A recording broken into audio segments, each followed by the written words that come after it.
¿Qué es esto de la iglesia? Lo que llamamos el milagro de la iglesia. El domingo pasado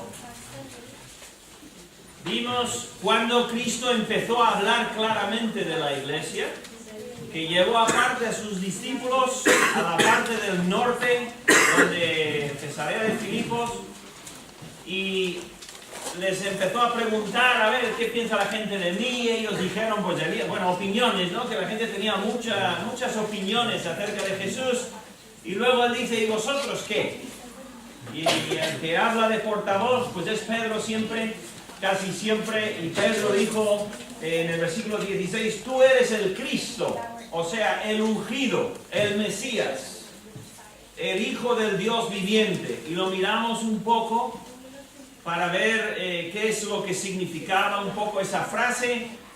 Y los discípulos no saben lo que Jesús les está preparando, porque está construyendo un escenario y una plataforma para decirles algo importantísimo, tan grande, que todavía tiene grandísimo significado hoy.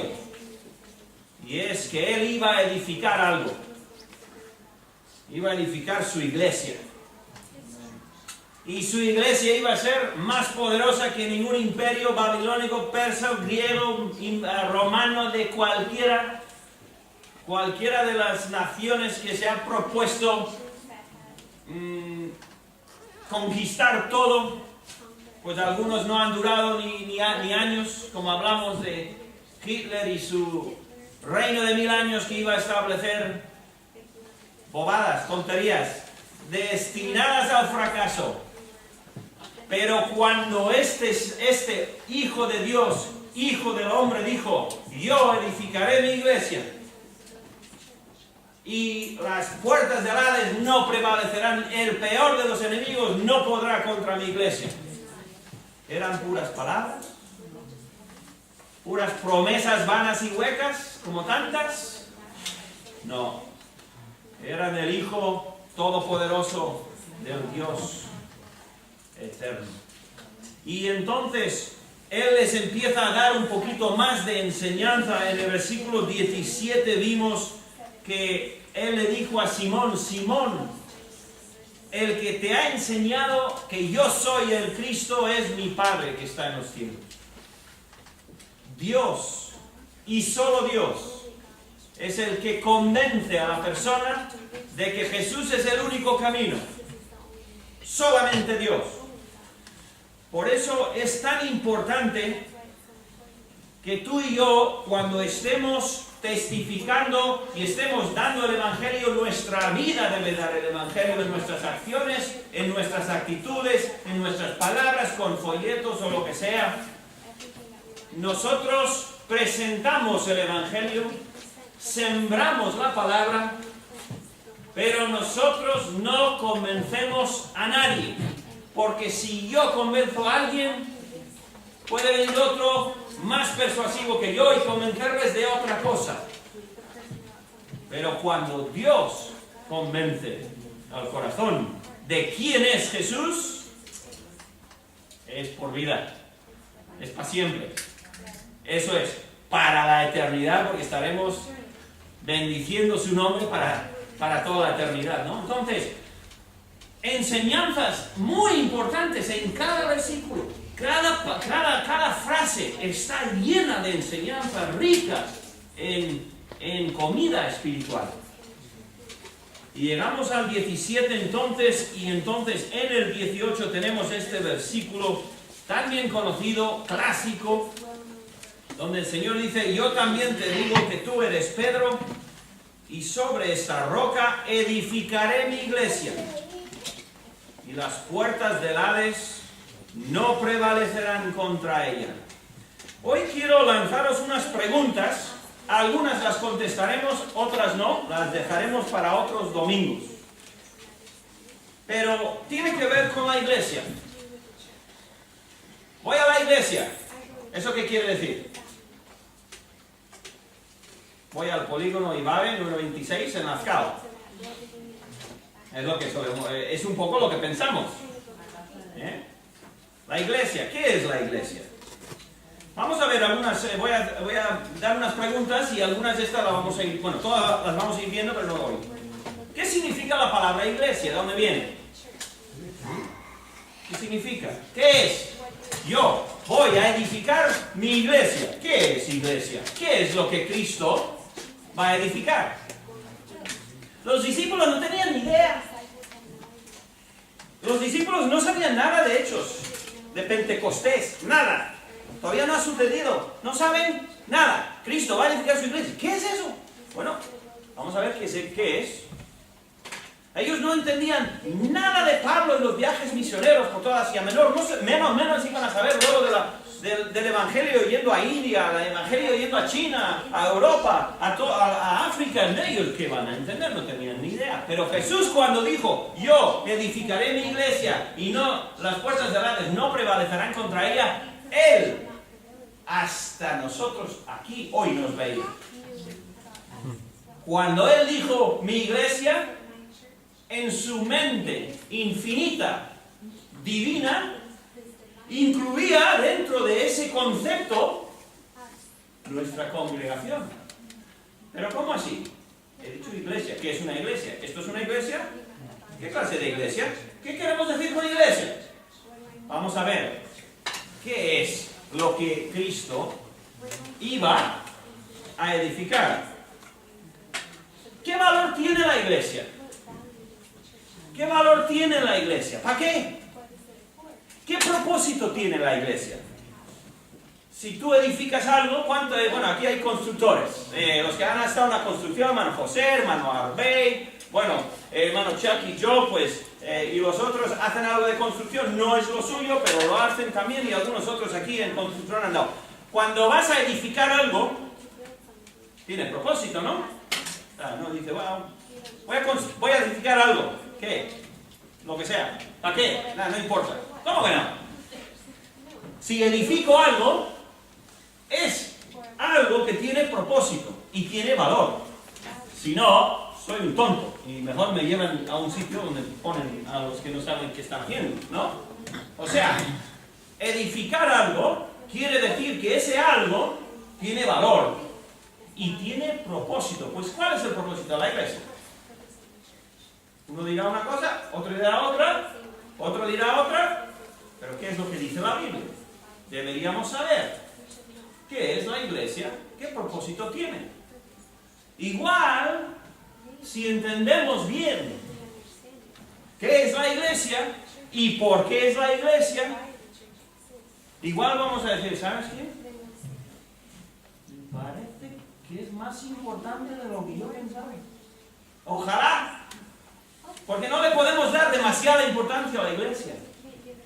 Porque es lo único que dijo Jesús que iba a edificar. Así que debe ser importante. Y si es importante para Jesús, por supuesto, debe ser importante para nosotros. Si para el pastor algo es importante, para las ovejas se supone que también, ¿no? Entonces, ¿qué es la iglesia? ¿Qué valor tiene? ¿Qué propósito tiene? Esta sí que es buena. Y no la vamos a contestar hoy. ¿Cuál?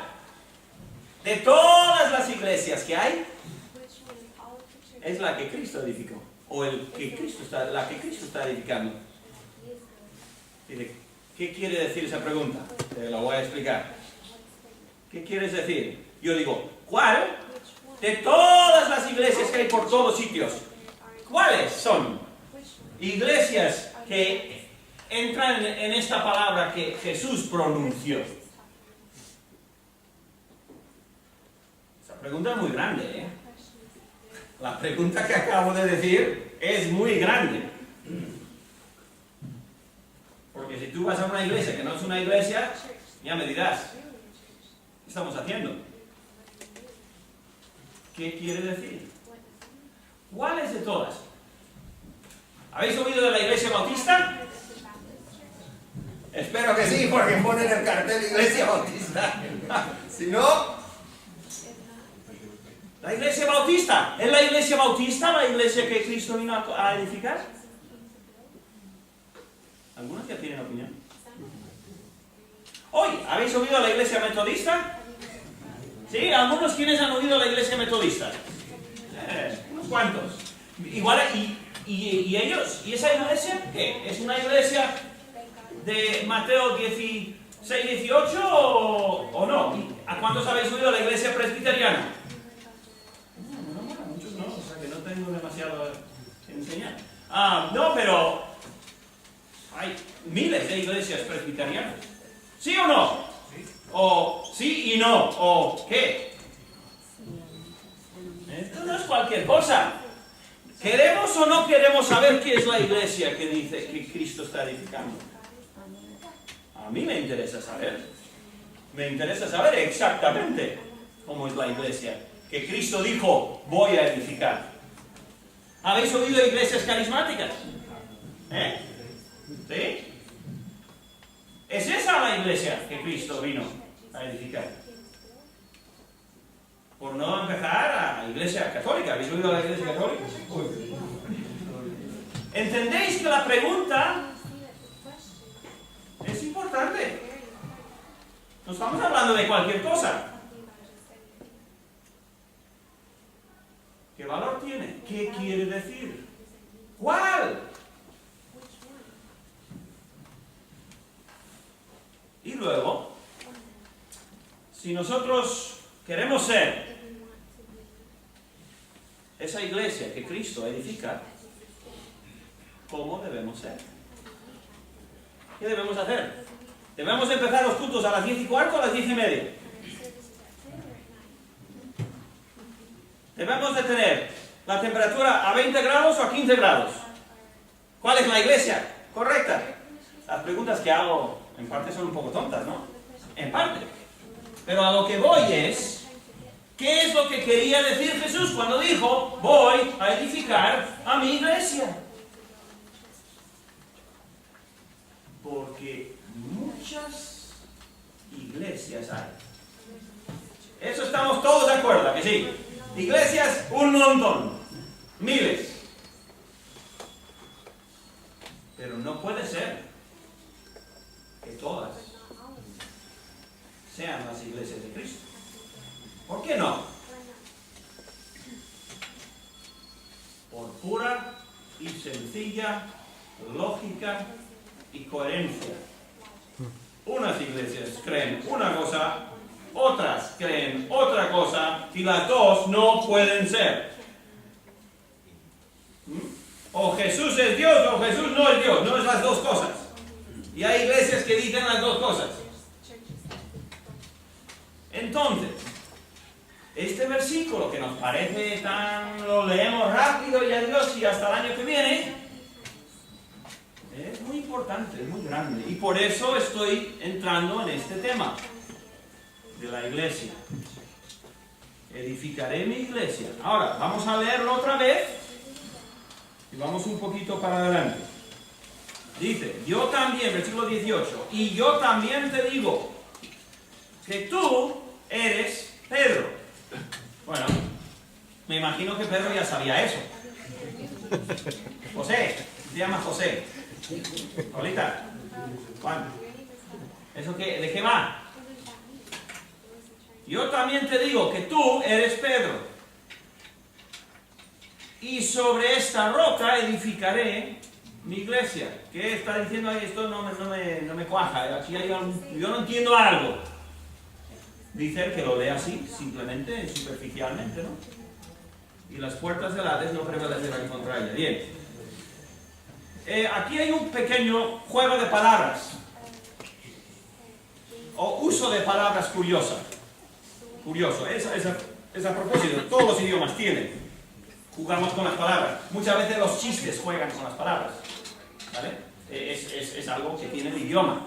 Y no he pensado en unos ejemplos, pero bueno, el caso es que en el griego, hablando él escribiendo Marcos en el griego, la palabra, el nombre Pedro, algunos habéis oído, el nombre en griego, la palabra es Petras, ¿bien? Petros o Petras.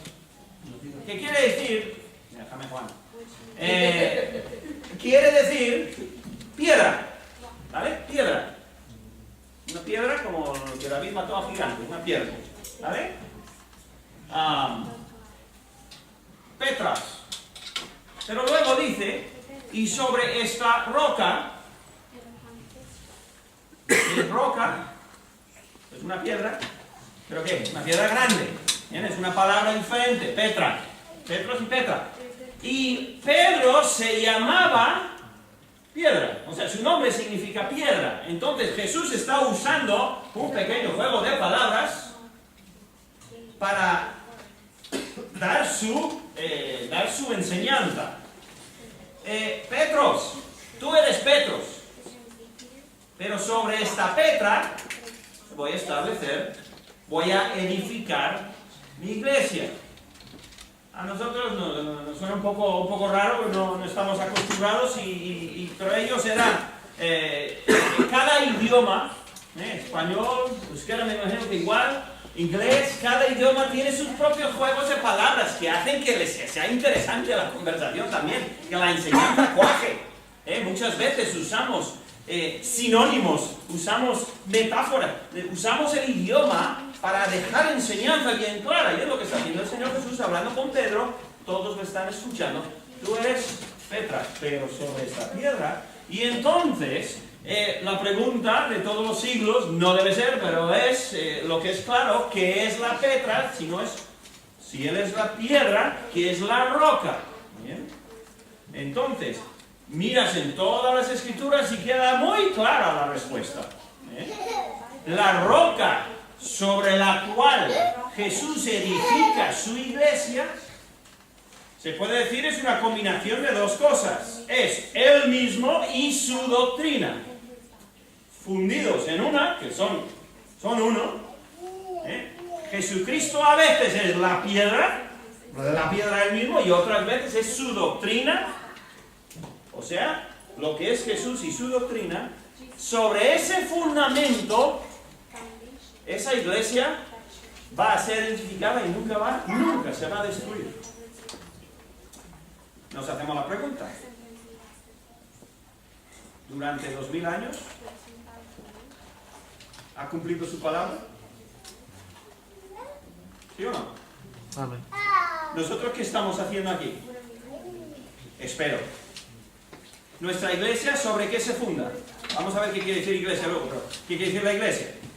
Bueno, la iglesia está fundada sobre, predicamos. Mi padre tenía un púlpito en Irún durante muchísimos años, y en el púlpito que él mismo construyó, ponía aquí ponía, predicamos a Cristo, y la T de Cristo era una cruz roja, y eso yo de toda la vida lo recuerdo. Predicamos a Cristo. ¿Qué es la iglesia?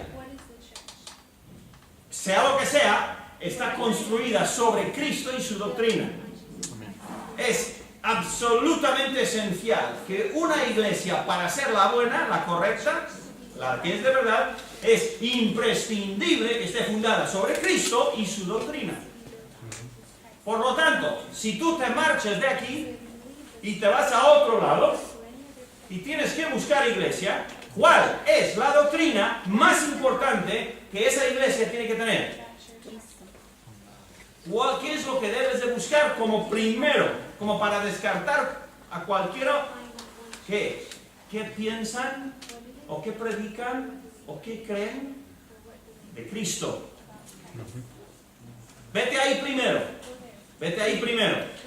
Luego, pues ya hemos dicho, hay bautistas y metodistas y presbiterianos y esto y aquello y cuánto, y bíblicos y no, y sin denominación, y bueno.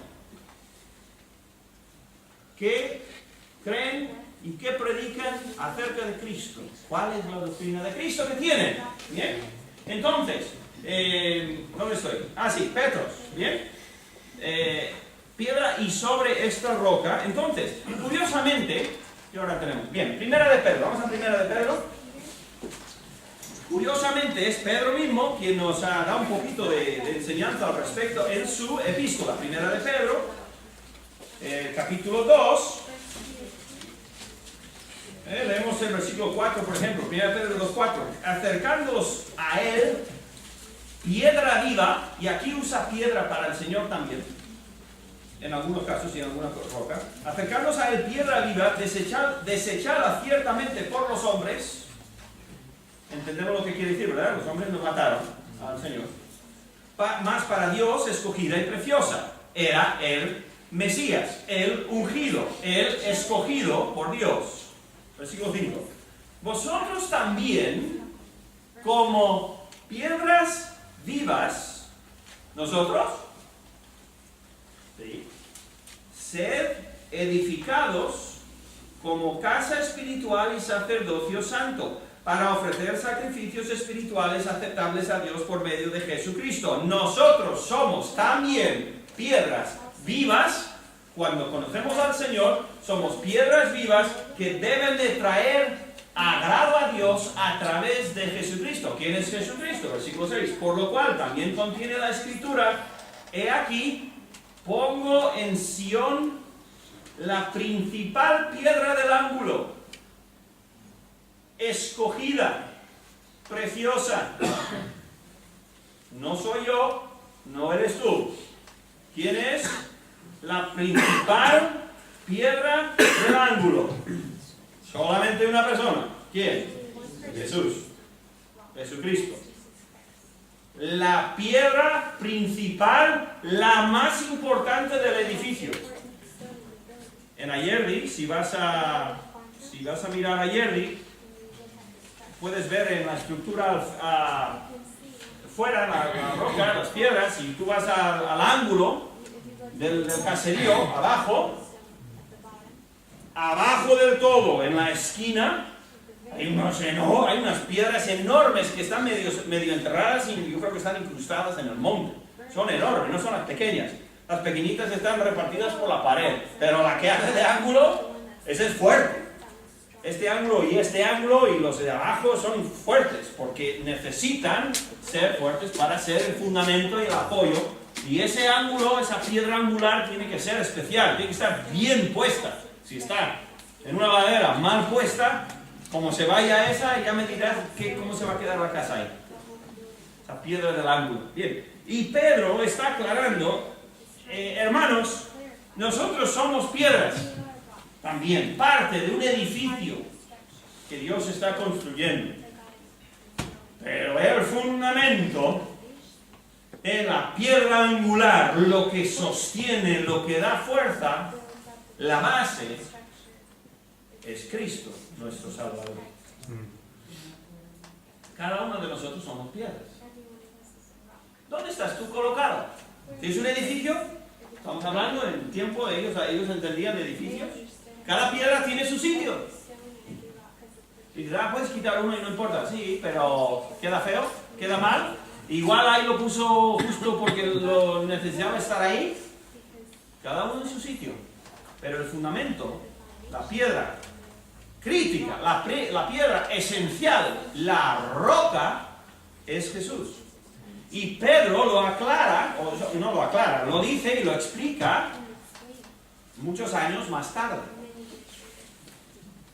Para aclarar, oye, que yo no soy la piedra que Jesús puso como fundamento, Yo no soy. Yo soy Petras, no soy Petra. Yo soy una piedra, como tú, y como todos los que han puesto su fe en el Señor. Entonces, está la piedra del ángulo, luego hay otros términos en el versículo 7. Para vosotros, pues, los que creéis, Él es precioso, pero para los que no creen, y esto habla de los incrédulos, la piedra que los edificadores desecharon, ha venido a ser la cabeza del ángulo. No se puede desechar la piedra, sino que es la crítica, la piedra necesaria, y piedra de tropiezo, y roca que hace caer, porque tropiezan en la palabra, siendo desobedientes. ¿Qué palabra? La palabra de Cristo, la doctrina de Cristo. Y la persona que se tropieza, la persona que se pierde, la persona que muere para siempre en su pecado, es la persona que no sabe quién es Jesús y que no tiene al Señor Jesucristo, como dijo el hermano Terry, en su corazón. Entonces, esto de la iglesia es muy importante. Volvemos ahí a Mateo y el tiempo que nos queda seguimos. Cuando él dijo Pedro, cuando él dijo roca, pues es lo que quiso decir, ¿vale? Está hablando ahí un pequeño juego de palabras. Que, bueno, dice, sobre esta roca edificaré mi iglesia. Bien, dice que habrá oposición, no me voy a meter mucho en eso, las puertas del Hades no prevalecerán contra ella, pero eso sí, la iglesia, dijo Jesús, va a tener oposición. Pero la oposición no va a ganar. A veces parece que la oposición gana, porque parece que parece una batalla. Pero ganar una batalla no es ganar la guerra, ¿verdad? Entendemos eso. Y la iglesia no es un solo sitio, una sola congregación en un lugar. La iglesia de Cristo es la iglesia que Él ha estado edificando ya por 2000 años, que se compone de miles y miles y miles y miles de creyentes, de miles de iglesias pequeñas, que todos son parte de esa iglesia que Él iba a edificar. Y iba a tener oposición. Hoy conocemos, porque nos lo dice el periódico, bueno, el periódico normalmente no, pero si escarbamos un poquito más por debajo de los anuncios o de lo que dice la prensa, si escarbamos un poco, nos enteramos de que muchos de los que están muriendo mártires en diferentes lugares del mundo mueren precisamente porque no están dispuestos a soltarle al Señor y a avergonzarse de Cristo. Y mueren. Parece ahí que el enemigo gana la batalla porque los mata. Pero al revés.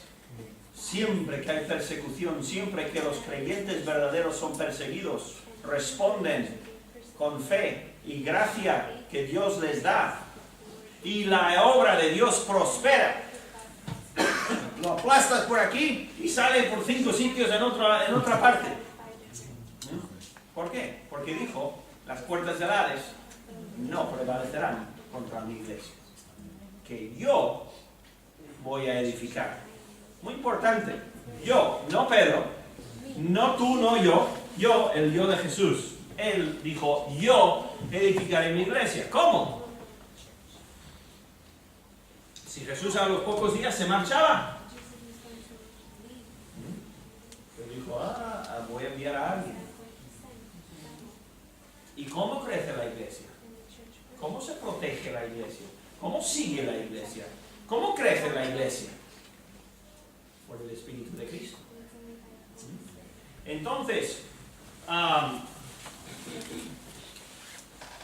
sobre esta roca edificaré mi iglesia. Bueno, ¿qué quiere decir iglesia? Juan, ¿tú lo sabes? ¿Qué quiere decir? Muy bien, Muy bien, muy bien. Tienes eclesia, salir, eclesia de caleo, llamar, los llamados fuera. ¿Qué quiere decir la palabra iglesia? Eclesia en su origen no significaba una iglesia cristiana. Llegó a tener tal fuerza la iglesia cristiana que sí que se hablaba de la iglesia y se entendía eso, pero la palabra en sí es una asamblea o una reunión. Puede ser una asamblea para tratar el precio del butano en nuestro pueblo, yo qué sé. Se reúnen una serie de personas en el barrio, en el portal. Una asamblea, una reunión, una iglesia, pero una iglesia para decidir algo. Es una reunión, una asamblea. Pero sí que la palabra quiere decir, llamados fuera, sí que quiere decir eso, pero el significado en su día no era nada, no era gran, no se añadía a esa palabra ese gran sentido tan espectacular de gente llamado fuera. No, llamamos una asamblea, una reunión, una congregación para hacer algo.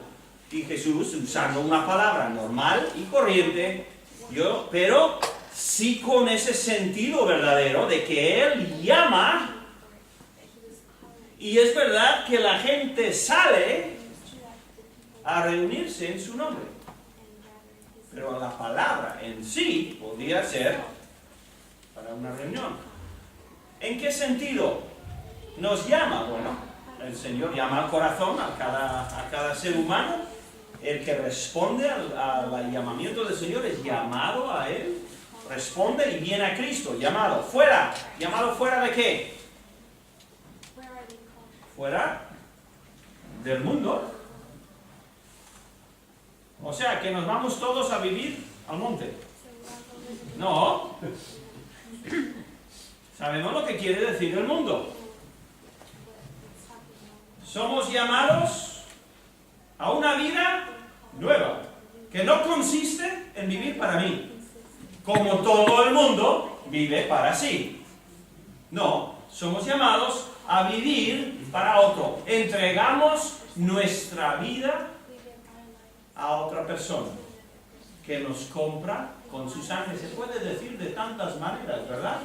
Pero al final hemos sido llamados a ser diferentes a lo que éramos. Completamente diferentes a lo que antes éramos. Y en ese sentido del mundo somos llamados a seguir a Cristo. Ancho es el camino. Te lleva ¿a dónde? A la perdición. Estrecho. Porque pocos son los que dan media vuelta, por decirlo de alguna manera, y ya no viven para sí, sino que vivo para Cristo. Vivo para el Señor. Trabajo para el Señor. Y, en fin, lo miraremos con más. Entonces, Iglesia, llamados fuera,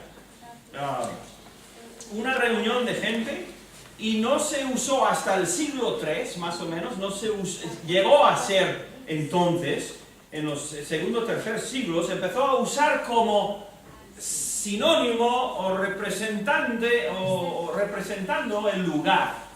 Se empezó a usar así. Y por eso, hoy en día, pues 2000 años, decimos, voy a la iglesia. No le voy a dar un sermón. No, eso no es la iglesia. No, entendemos, voy a la iglesia, entendemos en el contexto que a veces quiere decir el lugar de congregarse. Pero cuando Él dice, voy a edificar mi iglesia, el Señor nos hablaba del día cuando construyeron este polígono. O sea, su iglesia es esa asamblea, esa congregación salva y sacada del mundo de sí y del mundo que vive para sí bajo el reino del imperio del diablo y vive para Cristo. ¿Bien? Vamos a terminar con viendo una de las preguntas. ¿Qué valor tiene la iglesia? No su propósito, ¿qué valor tiene la iglesia? ¿Por qué es importante la iglesia? A ver si me explico. ¿Qué o quién da valor a tu vida? ¿Por qué eres valioso? Tú, yo. ¿Por qué? ¿Por qué tienes valor? Para tener valor, uno tiene que tener propósito. Uno no tiene valor. Va juntos. La persona que cree, por la razón que sea, la persona que cree que tú y yo somos nada más que una colección de átomos, de moléculas, de líquidos, de tejido, de aire, de agua. La persona que cree eso, debiéramos preguntarle, ¿y qué valor tengo?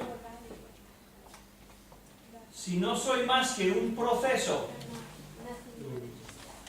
de un larguísimo proceso que no viene de la nada, porque sale de la nada, y no va a ninguna cosa, a mí, ¿qué me importa lo que pase dentro de 100 años? Me importa un pepino. ¿No voy a estar aquí?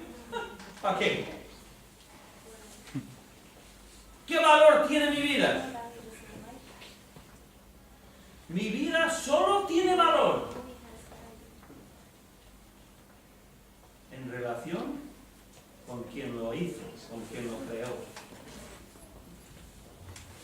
Dios da valor a su creación, a toda su creación. No hay cosa creada que no tiene propósito y valor. ¿Quién le da valor? Dios le da valor. Dios le da valor. Dios te da valor a ti. A ver si lo explico de otras maneras. Tienes talento, artista o ordenador, o sabes construir, o sabes trabajar de secretario, secretaria. Tienes talento. ¿Qué valor tiene ese talento? ¿De qué? Esencialmente, ¿qué valor tiene? Dice, bueno, pues me vale para ganarme la vida. Vale, bien, para ganarte la vida. Entonces, tu talento te permite tener un trabajo y puedes ganar un dinero al final del mes. Tienes dinero. Vale, ¿para qué? Bueno, pues para tener un estilo de vida confortable. Vale, muy bien. Tienes un talento que te permite tener una vida más o menos cómoda. ¿Para qué? Bueno, pues para que pueda disfrutar la salud, los hijos, las cosas que tengo. Vale, tu talento te permite disfrutar de la vida durante estos años y cómodamente. Y tus hijos. ¿Para qué? Bueno, pues para que pueda llegar a mayor y jubilarme con dinero y con capacidad de poder viajar un poco o jugar con mis nietos o qué sé yo. Vale, tu talento te ha permitido esto para llegar a... ¿Y qué? ¿Y luego qué? Al final, ¿dónde termina todo talento? Termina en la tumba.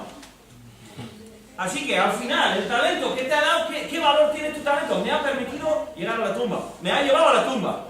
Cómodamente o menos cómodamente, pero me ha llevado a la tumba. ¿Qué valor es ese? ¿Y qué? Después,